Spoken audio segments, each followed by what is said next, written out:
Hello and welcome back to my channel. My name is Nicole and I have a couple of books to review and a whole bunch of book recommendations for you today. And all four of the books that I'm going to review for you today all have to do with retellings of classics or are the classics themselves. And so let's go ahead and get started because there's a lot for me to go through. The first book I'm going to talk to you about is Call Me Ishmaelle.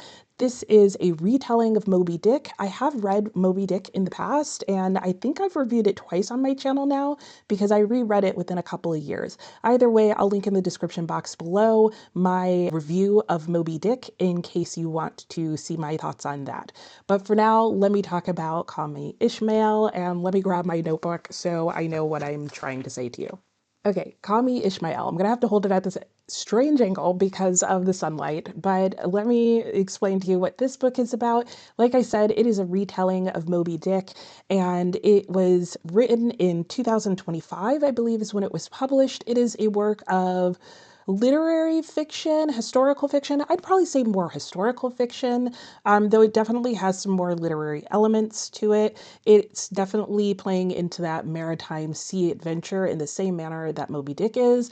And in fact, I feel like this book is pretty on the nose and even trying to repeat some of the writing style that Herman Melville achieved in his work.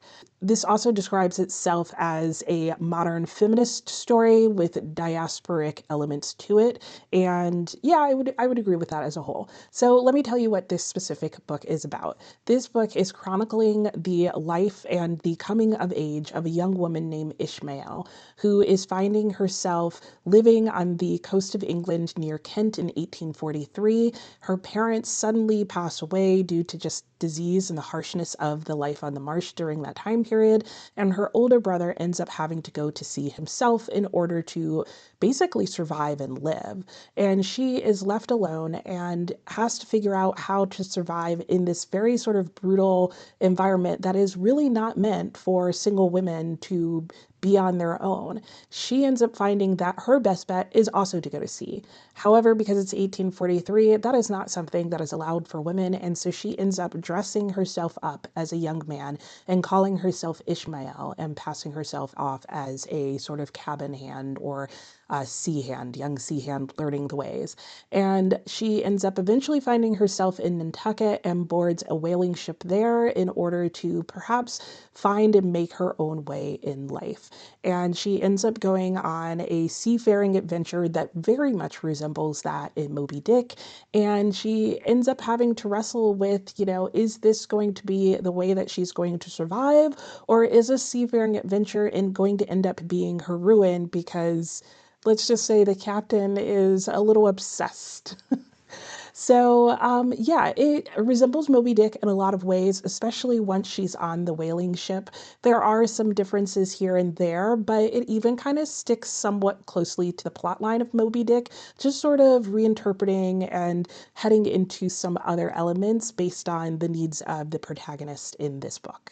This book covers a lot of different topics and talks about a lot of different ideas. It does talk about rather indirectly the role of women during this time period and how hard survival for them could be. It discusses identity and gender a lot because obviously she is a woman who ends up having to have everyone identify her as a man just for survival. It is about whaling. It is about man versus nature and man versus man and man versus self in a lot of ways, or person versus person if we take the gender out of it. And it's really looking at the central question of, in a world where gender determines so much in life, who am I and who do I want to be? And who do I need to be in order to live the ideal life? And Ishmaelle finds that she has to struggle and wrestle with all of these questions, sometimes in a very physical manner, it seems. By and large, this book is about the psychological experience and the process of discovering who you are, especially in a time period that views gender as a determinant of who you can be. I mean, we're kind of still in that time period, so that's also a very relevant discussion in a lot of ways. So what did I like about this book? I thought the voice and the experience of the different characters' struggle was really well done. I felt it was believable. Like I mentioned, it was nuanced and it was also very unexpected. And while Ishmaelle is the main character in this book and it is her coming of age story, I think you get to see what she is struggling and wrestling with play out in the lives of a lot of other characters in the book. If there were any cons in this book for me, one of the main ones would probably be the plot and things surrounding that, including the pacing. I definitely felt like there were times where the book was too slow and that like we were just kind of being dragged around the world, which does kind of happen in Moby Dick, but to me, it felt better paced in Moby Dick, which probably sounds crazy to people because I would say that Moby Dick in a lot of ways is a slow paced book. But I felt like some of the scenes in this book were unnecessary and may have just been there because it was trying to include some similar plot points or places that were in Moby Dick. It just didn't always work for me in this book. I also felt like this book was too similar to Moby Dick. Like there were very strong touch points that weren't just like, oh, okay, this is the same period or type of thing that happened in Moby Dick. It almost felt like, no, this is the same exact words that are in Moby Dick. I'm guessing they probably weren't the same exact ones. I didn't cross-reference it that closely to check that, but it did make the similarities stand out very clearly. And I think the danger in that is then it becomes very easy to compare the two works.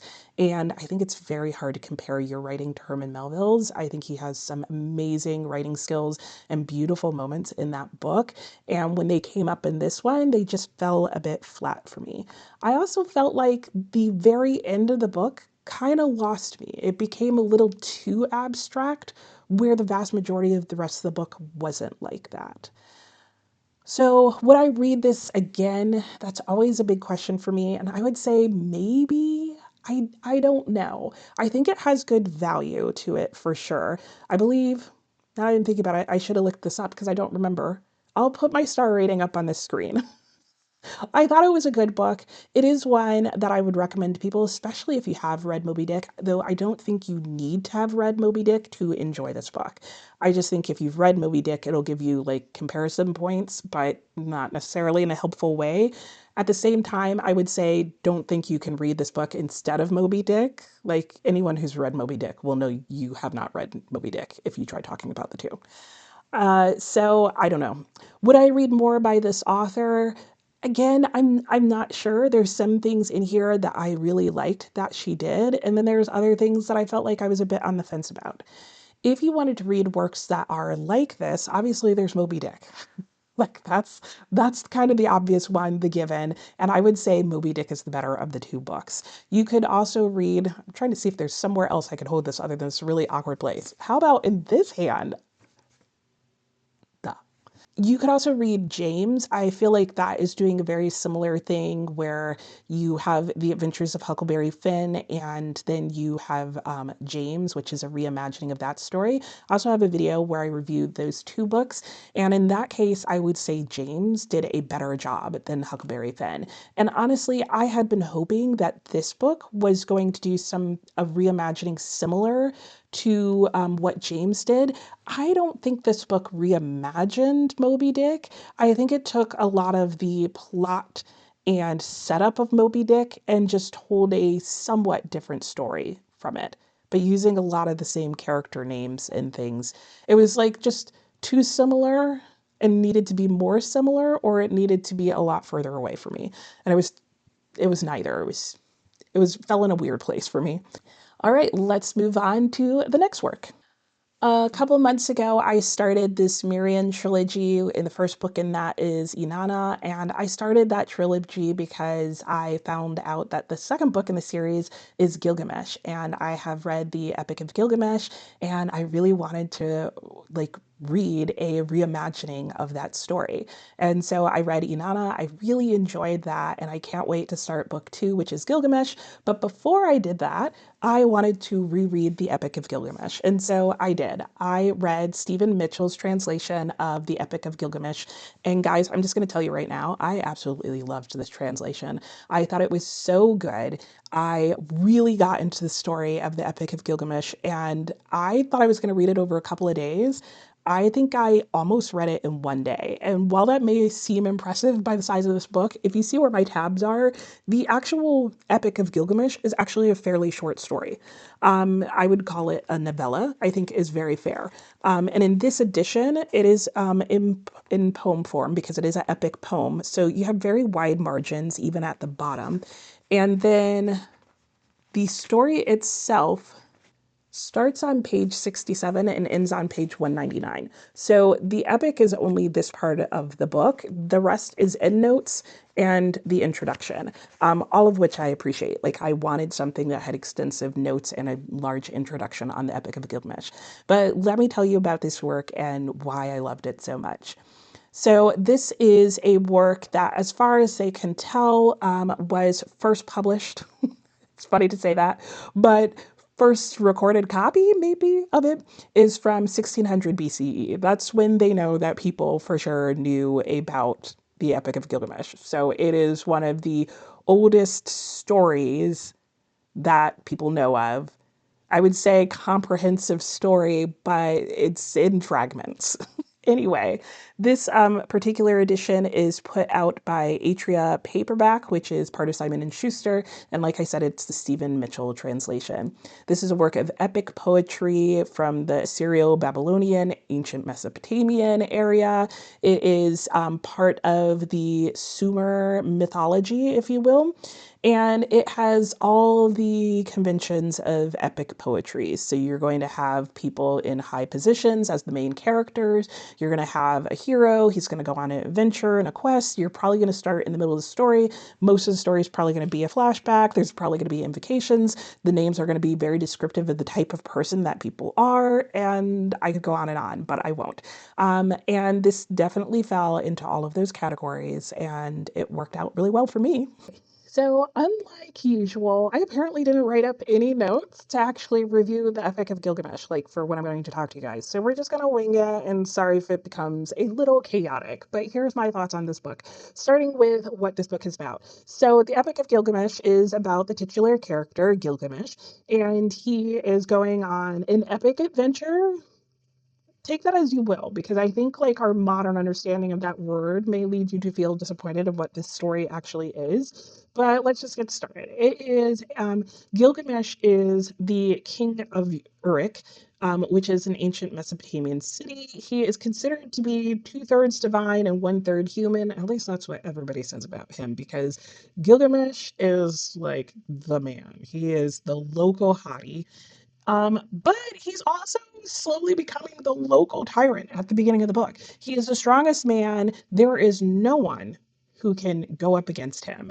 And eventually the people start crying out because they're like, yeah, you gave us a king and he's hot and he's awesome, but he's becoming a horrible person because no one can stand up to him, literally. And so the people, pray to the pantheon of gods and they're like, help us out. And so the decision of the gods is like, oh, well, we're going to make you somebody who can basically stand up to you. The gods create Enkidu, who ends up being Gilgamesh's double. Enkidu starts as a wild man out in the wilderness, and let's just say he gets tamed. There are some very interesting things that happen in this book, and Stephen Mitchell puts it in very modern language, exactly how the taming of Enkidu occurs. Let's just say that the value system in the place of sex and sexuality in the Sumer culture is very different than it may be from some of ours. But it was very interesting to see how sex, sexuality, and love and friendship all came into play in the lives of these characters. And I think that was one of the things that I really enjoyed, in addition to the writing in this book and the way things were written out, just being very beautiful and I don't know, I would say it was the most lyrical poetry, but it was just very beautifully expressed. Even the repetition that is common in epic poetry in here did not bother me. Like it felt pleasant and meaningful. And I attribute that a lot to the way Stephen Mitchell just phrased things. But I felt like it was a very culturally rich experience I had of reading this. There were a lot of lines and scenes that I really loved. In a very short time, I felt very invested in these two friends and the relationship they had. I thought it was interesting to explore the Sumer idea of like how you become more human, because Enkidu is like at the very beginning of the book seen as somebody who is like not part of the culture at all and like just barely human because he, kind of like grew up with the wolves kind of thing, like literally. Anyway, this is a very strange kind of story, and it's going to feel very incomplete if you read it because it kind of basically is. And you definitely only get a short snippet of the whole Epic of Gilgamesh, which is really the story of him and Enkidu going on this grand adventure to prove how awesome they are. So it may sound more like your like epic adventure boy story than it actually is. I mean, it is that, but I think there's a lot more to the story than that. If I had any qualms with this, I think it would just be that I just wanted the story to go on, to be honest. Like, I don't think there was anything that was done poorly in this book. I think there were a few word choices that got a little distracting, but at the same time, I think it also hammered home like the I don't know, the mindset of the time and the way they viewed culture and life and just expectations. It was just really interesting to read, and I was very pleasantly surprised by how quickly this story pulled me in. I think I mentioned I had planned on reading it over a couple of days, and I really like started it late one night, read the first chapter, and finished the book the next day because that's just how much I was enjoying it. I gave this book 4.5 stars. It was almost 5 stars because I didn't write my notes out well. I couldn't tell you why I didn't just give it 5 stars. Because in reflection, I could see considering this a 5 star. I will definitely reread this book. The next book I plan on reading is the next book in the Sumerian trilogy, which will be Gilgamesh.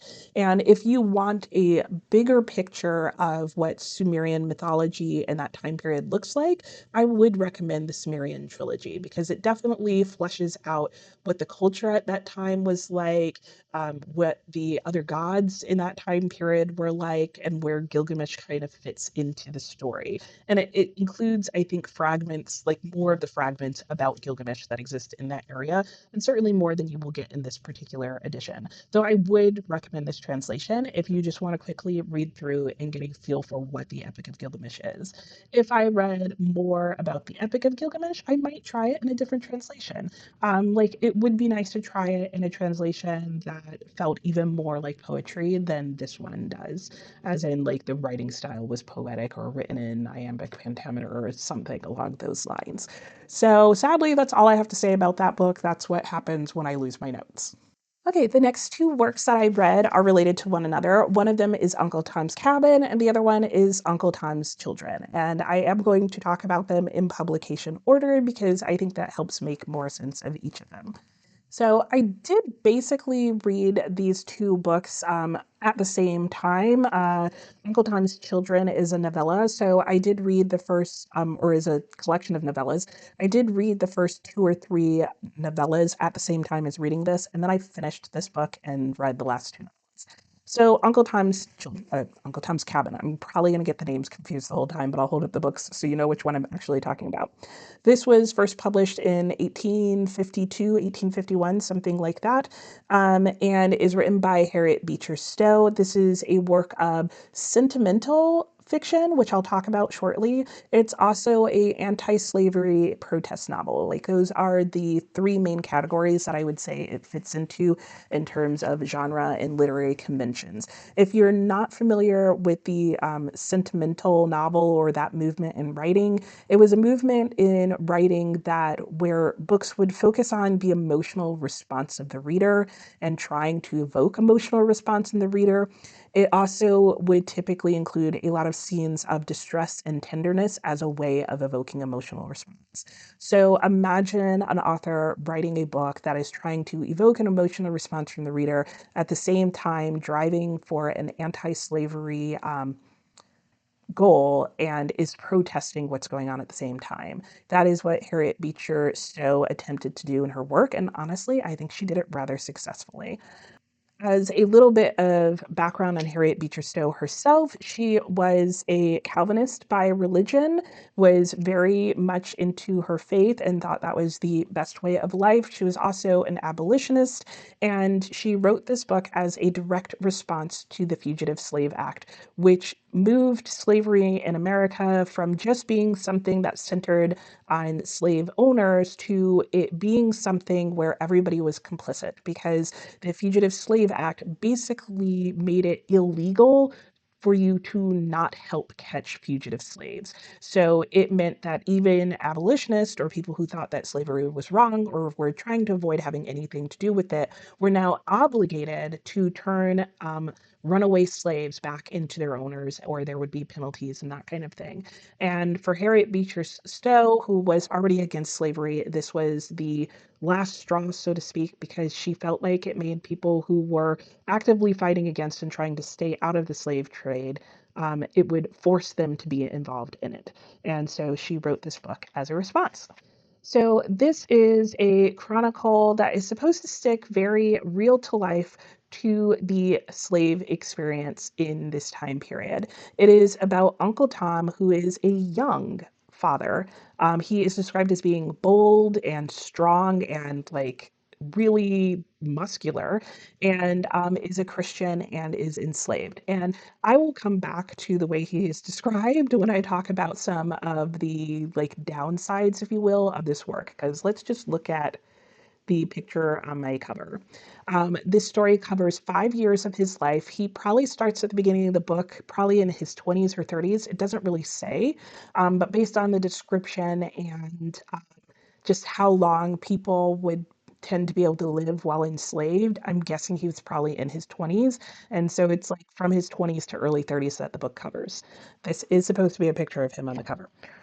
Um, Anyway, Uncle Tom, his struggles begin when his current owner, who is a slave owner in Kentucky, ends up in a lot of debt, and his debt ends up getting purchased by a slave trader who is not a good guy, definitely a villain, and is, basically coercing Uncle Tom's slave owner to sell some of his best slaves, which includes Tom.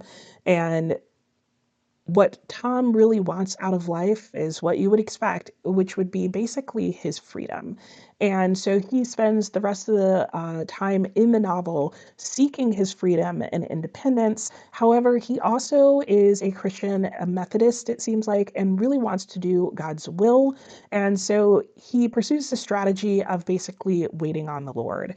And this is something that becomes very controversial in the history of this book, but not in the history of the not within the novel itself.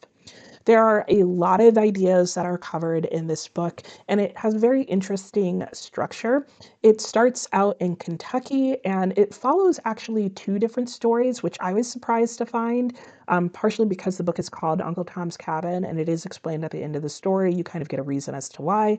But you follow two main stories in this. One is of what happens with Uncle Tom as he is being sold into slavery and he is being sent further south of Kentucky to New Orleans and basically into the deep south and deep into the heart of the slave system.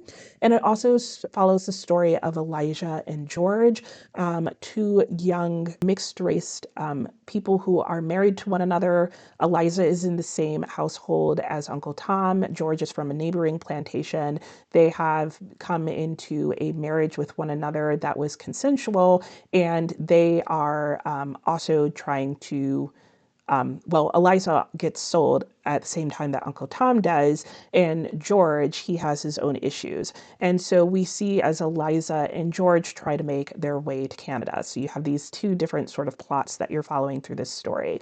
Uncle Tom in here, I would say, is a protagonist. His antagonists in the book are sometimes individuals and sometimes groups. I would say it goes from both being the slaveholders and the various slaveholders who hold him captive, as well as everyone who is involved in the system of slavery.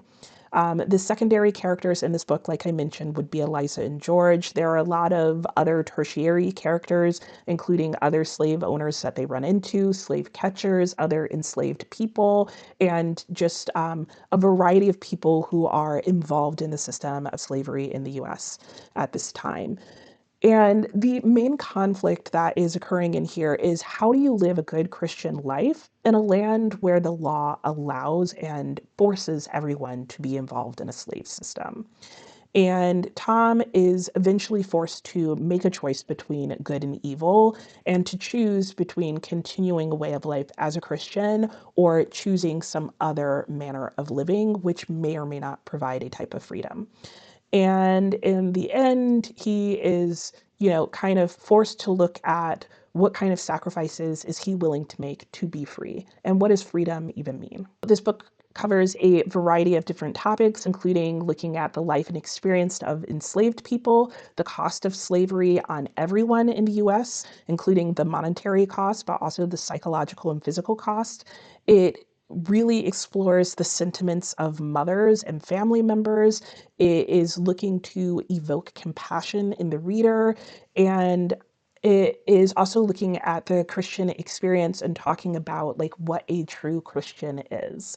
I think this book was really successful in a lot of ways, including the narration and the dialogue in here that was protesting all of the slave system.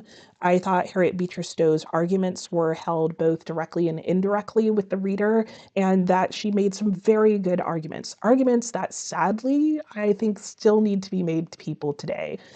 She both tells you and shows you how these ideas and arguments and thoughts play out and where they are false. She addresses things from like issues with the idea of passing. She talks about like why, having, good or kind masters is no excuse and is just as bad as being a bad master. She talks about people who are directly involved in enslaving people, as well as how any sort of, ignoring of the fact is still being involved in it. Sort of the omission is not an excuse. She looks at what it means to truly not be complicit with slavery and what it means to be complicit in it, no matter whether you own enslaved people or not. This was also a very sentimental novel for sure. It is moving, and she makes it very hard for you not to be moved and to not slow down and think about the sad points in this book. She includes a lot of points where she will directly include a narrative intrusion, asking you to reflect on what you just read. And I can definitely see why this book moved the hearts of the people at the time. Will people nowadays find it as moving? We'll talk about that in a moment. I also was very surprised to find that she almost uses code switching in this book in her enslaved characters. She includes a lot of moments where her enslaved characters are outwitting the slave owners, and I was rather surprised by that, especially given that her audience was going to be a lot of slaveholders and that kind of thing. She shares a variety of different experiences on all facets of this conversation in the book. And she really calls Christians or supposed Christians to account to address the hypocrisy that is existing in their lives and the ways they are trying to get around the bad things that they are doing. I also thought this book was surprisingly funny and sarcastic. She honestly has some really harsh, like tongue-in-cheek criticisms of people in this book that I was just not expecting to find here. So where does this book fall short? Because it did have shortcomings to it. And they may not be the ones that you are expecting to hear based on how this book is talked about by and large today. I would say for me, one of the biggest drawbacks in this book was actually the plotting. It was originally serialized, so I do think there are some stories that were included because she wanted to include a conversation about something and it worked for that particular serialized section, but she didn't end up incorporating it back into the whole book. So it does make for a few plot holes. I also thought that because she was trying to include so many conversations and arguments, that while they were good arguments to have and to include, it made the pacing of the book kind of off and feel too slow at points. One of the biggest criticisms that I have of this book, and that I think you will hear a lot of people make, and it's even addressed in the introduction of this book, is that it feels like at times that she's just trading in stereotypes, meaning she's trading one stereotype for another stereotype. And I don't know that that's what I would say she's doing exactly. I think honestly, what is happening is that she was discussing and using the way she knew people at the time saw African Americans and enslaved people and trying to address that. However, she herself, as an author, was never able to move beyond her own limited perspective on them. And more specifically, what I mean is that she was never able to move beyond the idea of seeing the enslaved people as being simple and being childlike in nature, which is very much a stereotype of African Americans, especially during this time period. And that was a stereotype that she herself had clearly ingested and truly believed. Like she didn't understand it to be a cultural or language difference or barrier. She honestly has a lot of truisms in here about what African Americans are definitely like. And a lot of them are just quite frankly wrong. I don't think any of those descriptions are descriptions that you could use of any racial population at all. And she, couldn't see the forest for the trees on that one. She also is not be able to move beyond the idea that non-Christians are anything other than heathens and potentially evil or bad. And an example of that would be seen in the character of Topsy, who is a young girl in the book, the book itself even says is basically a representative of her race. And I think that's very problematic how that is used in the book. She also has a low view of Black culture in general, and so a lot of the things that the slaves do, including their singing, their song, their dance, all of those things she sees as negative. Some of that comes from her own Christian background that she has, and some of it is also just her own prejudice that she is completely blind to. Another issue with this book is she does not address any of the anti Semitism that is said by other characters. There are anti Semitic characters in this book. There's no comment made on that, and I'm not sure that she was aware that they were being anti Semitic. So, given that she comments on so many other things that her characters say, I don't think it's because she chose not to comment on that. I don't think she saw those comments as anti-Semitic. That's just my opinion. I don't really know that much about Harriet Beecher Stowe and her background itself. And then my final problem with the book is kind of her answer to the question, which is a major question in this book, which is like, what do we do? What is to be done? That was a major concern, quote unquote, slash excuse of people at the time, which was, well, what do we do with all these enslaved people? We can't just emancipate them because fill in the blank. And she makes multiple arguments about how that's not really an argument. And for a lot of people, that's just an excuse. But she does do the favor of answering that question. What do we do? And her answer, if you think this is a spoiler and something you don't want to know because you want to read the book yourself, skip ahead now. But her answer is to elevate and educate all the enslaved people. Her thought is that without an education similar to those in America, that there is no way that a uneducated person could possibly have a meaningful life, let alone survive and take care of themselves. And to elevate all the slaves, she means to convert them and make them all Christian. Because again, you can't be a good person without being a Christian. Like literally, I don't think she thinks you can do good deeds without being a good Christian, without being a Christian. And she's unable to consider any other way of like solving this problem.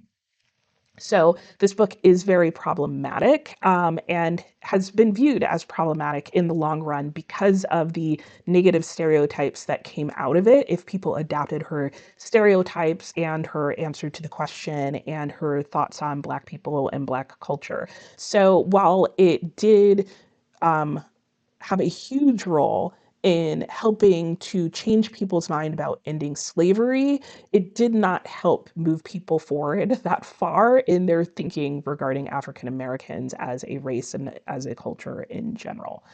And so for me, that led me to giving it probably the most uncomfortable 4 stars I've ever given a book. I think this is a book that you absolutely have to read with the historical context, both of the time period it was written in and the historical context and um, biographical context for the author. I think outside of that context, it's just ripe for misinterpretation. You can end up with a lot of bad assumptions, which are mainly the assumptions that the author herself is making about people. And that has happened, which brings me to who I think this book is for. I think this book is for the original intended audience, which would be those who were slaveholders in 1850s, who were complicit in the slave trade, for Christians who she felt like weren't doing their duty, or for Christians in general. Honestly, this book could be for people who are saying they're Christians. It can make you think about even today, like how are you being complicit in various acts of evil that are based on laws in your society. This is for those who stand by and watch evil happen, as well as those who don't, and it's also for those who stand by and don't help while others are suffering. This would be a book for somebody who wants to experience something that is heart moving, intellectual, and will challenge your beliefs and excuses, especially about the laws of your country. And it gives you ideas to ponder, such as anti slavery, protest, Christian sacrifice, and what the lived experience under slavery was actually like, which I feel like is something that, again, is still being argued today. There is a very intense quote in here at one point that asks people to put themselves in the position where their own family was going to be enslaved. And if your, wife and children or husband, spouse, whatever, is going to be manacled and sold at auction to whoever wanted to buy them for whatever purpose, and that they would never be free again, would you really be okay with that system and say that that was any type of good life? So that brings me to the final part of this. Would I read this book again? Yes, for sure, because I think historically, living in the US, there are a lot of important things to read and know about in this book, especially regarding slavery. And like I've mentioned multiple times, there are still questions and excuses and comments that people make about slavery in the US that she addresses that still need to be addressed today. Would I read more by Harriet Beecher Stowe if she wrote other things? Maybe. I don't know. She is a good writer, so possibly. But she definitely has a different worldview than I do. So I would have to like just think, do I want to think about her worldview again, I guess. And yeah, that's all I have to say about that book. Let me know your thoughts, especially if you have read Uncle Tom's Cabin, what you ended up feeling about it. It's a very complex book. I almost didn't give it a rating because there's so much that's happened with that book over time. I mentioned I was going to talk about the cover. One of the things the book Uncle talks about is even how in popular culture, our idea of Uncle Tom has taken him from the young burly man he is in the book to this old grandfather figure that shows up then in our popular imagination with even in marketing with things like Uncle Ben's rice. Um, it's weird the things that have happened with this book since the book came out. So there are problems within the book itself, and then there's problems with what has happened since the book has been written. And some of those are very intentional problems because there were pro-slavery novels that came out in response to this book. So keep that in mind when you're complaining about this book. All right. The next and final book I have to talk about, and this video is going to be so long that hopefully I will condense all my conversations down to make it better, but let me pause for a second, fix the lighting in the mic, and I'll come back and talk about the last book.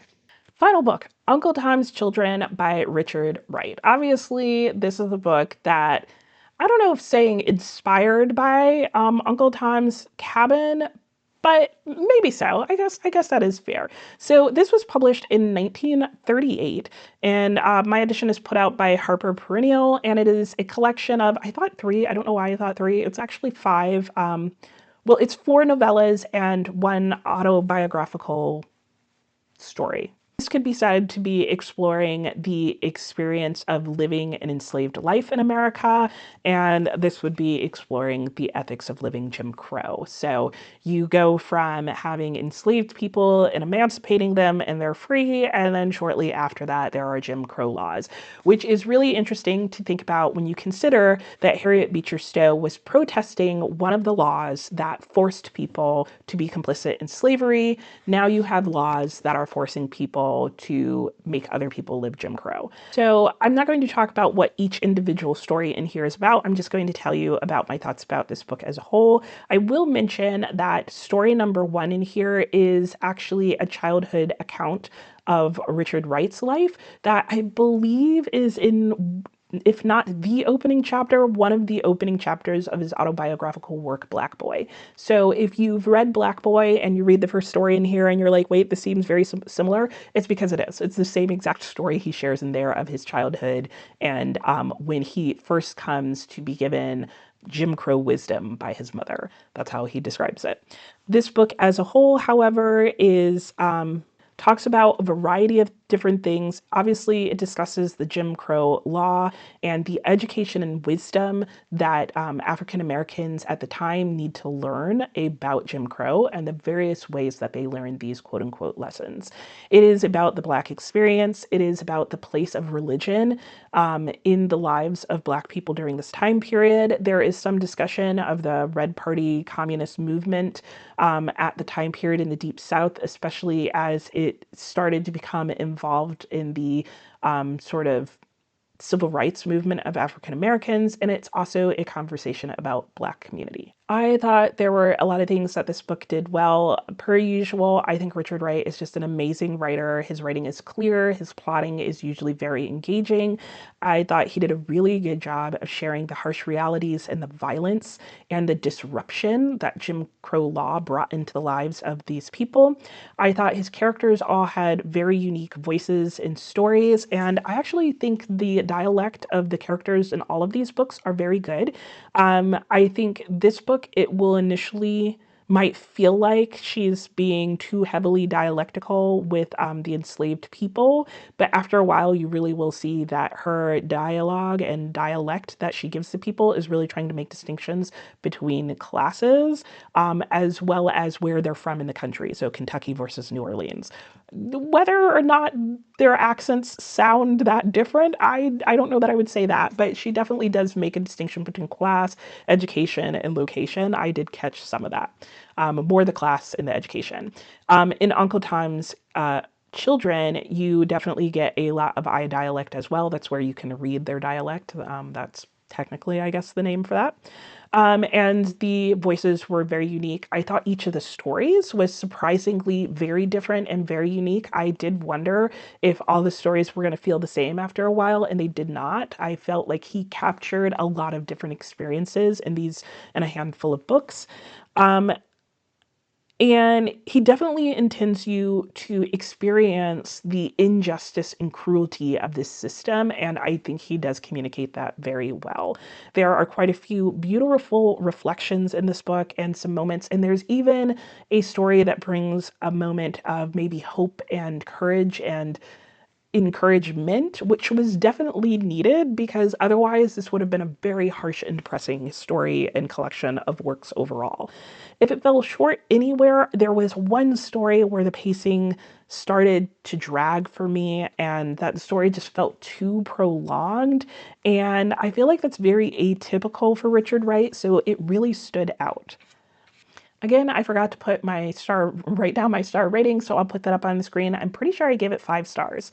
I think this is a work that is good for anybody who is seeking to understand more of what life during Jim Crow was actually like in the US, but maybe isn't looking for a whole huge novel, but wants just a taste of the different atrocities, honestly, and the injustices that happened. I think it's also a really good follow-up to Uncle Tom's Cabin to see how far we have and have not come by the time we reach the time period of Jim Crow. And I think you need to be able to handle the content of this book. He's not being overly graphic, but he's also not holding back punches. This is a very moving novel like Uncle Tom's Cabin. I don't know that I would say it is a sentimental novel on the same level, but I will say it is kind of like the sentimental novel as you would see it in the 1938s to some extent. And even Richard Wright himself acknowledged that. He was actually disappointed to some extent on the response of people to the book because he said something along the lines of it was a book that allowed or was able to make even bankers' daughters cry over the story. And he did not want people to be consoled by being able to cry over what happened. He wanted something to hit people so hard that basically I think it forced them to act as opposed to just react. And I can understand that. Okay, that is it. I made it through all four of these books.